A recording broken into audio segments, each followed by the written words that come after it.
Shalom, selamat pagi bagi kita semua. Berjumpa kembali pada sharing renungan firman Tuhan pagi hari ini. Semoga kita tetap sehat dan selalu dalam lindungan Tuhan dimanapun kita berada. Sebelum menikmati sharing renungan firman Tuhan pagi hari ini, marilah kita berdoa. Bapa yang baik, Bapa yang bertata tinggi di dalam kerajaan surga, sungguh bersyukur dan berterima kasih ya Tuhan atas segala berkat dan kasih karunia-Mu yang masih boleh kami nikmati hingga pada pagi hari ini.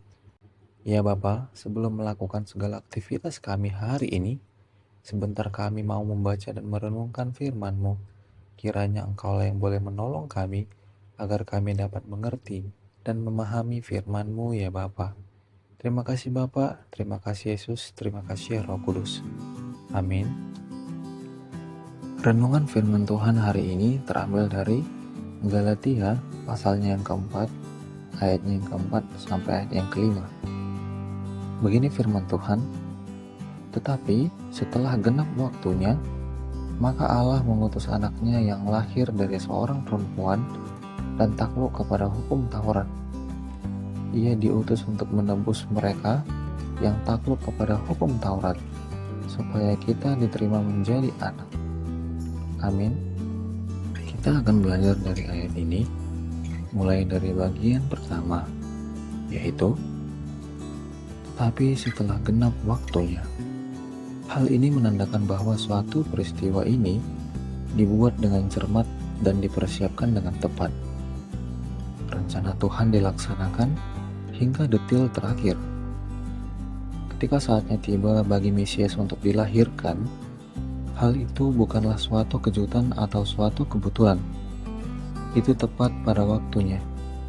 Itu adalah momen suci di mana seluruh ciptaan pada akhirnya bisa menghembuskan nafas dan mengatakan pribadi yang telah lama dinantikan kehadirannya akhirnya telah datang ke dunia. Janji Tuhan sudah digenapi. Yang kedua, Allah mengutus anaknya yang lahir dari seorang perempuan dan takluk kepada hukum Taurat. Anak Allah meninggalkan surga untuk dilahirkan. Pengorbanan apa yang lebih rendah dari ini? Tentu tidak akan ada pengorbanan yang lebih rendah yang bisa dilakukan manusia manapun. Dia mengambil wujud manusia dan menjalani hidupnya di bumi. Yesus melakukannya dengan sempurna. Bagian ketiga, Ia diutus untuk menebus mereka yang takluk kepada hukum Taurat. Hal ini mengacu pada hukum Taurat atau hukum Musa. Hukum Taurat didefinisikan dalam Perjanjian Lama dengan tuntutan dan standar kesempurnaan Allah yang ketat, standar yang tidak dapat dipenuhi oleh manusia sendiri. Namun, Yesus yang lahir di bawah hukum Taurat menjalani kehidupan yang belum pernah dijalani oleh orang lain, yaitu hidup yang sempurna. Dan dalam menjalani hidup yang sempurna ini, Dia tidak hanya memenuhi persyaratan hukum. Dia menanggung beban kebenaran kita dan memberikan kepada kita dengan cuma-cuma. Dari berada di bawah hukum Taurat hingga berada di dalam Kristus, kita akhirnya mengetahui apa itu penebusan, karena satu pribadi yang sempurna datang untuk menebus kita. Dia menanggung segala sesuatu yang dimana kitalah yang harusnya menerima itu. Bagian yang keempat, supaya kita diterima menjadi anak. Kita diterima menjadi anak karena Dialah yang membawa kita masuk menjadi bagian keluarga Allah. Kita mempunyai hak sebagai anak karena kita miliknya.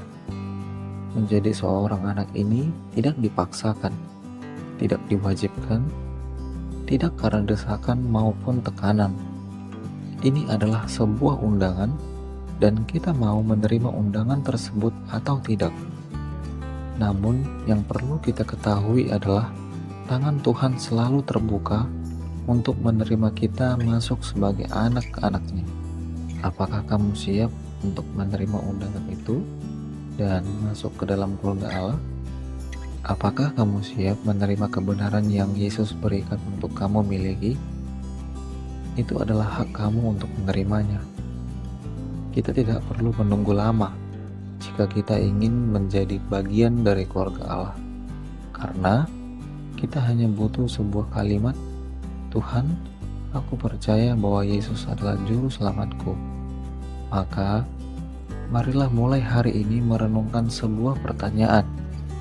Apakah kita benar-benar sudah menerima undangan Tuhan dan sudah menjadi anaknya yang memiliki kedalaman relasi yang intim dengan Tuhan?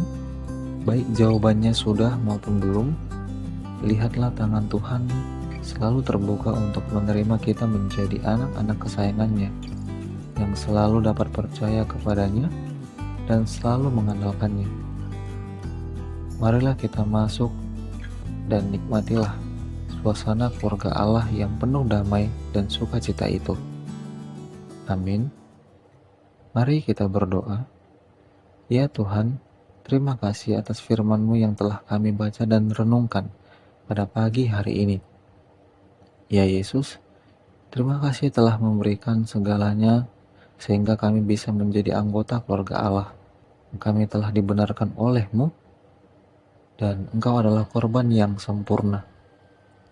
Tidak ada tindakan kasih yang lebih besar dari apa yang telah Engkau berikan dan lakukan bagi kami.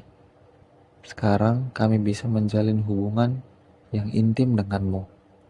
Terima kasih ya Tuhan, berkatilah segala aktivitas dan pekerjaan kami hari ini, dan biarlah kami selalu dapat menyenangkan hati-Mu, hanya di dalam nama anak-Mu Yesus Kristus Tuhan dan Juru Selamat kami yang hidup, kami telah berdoa dan mengucapkan syukur. Amin.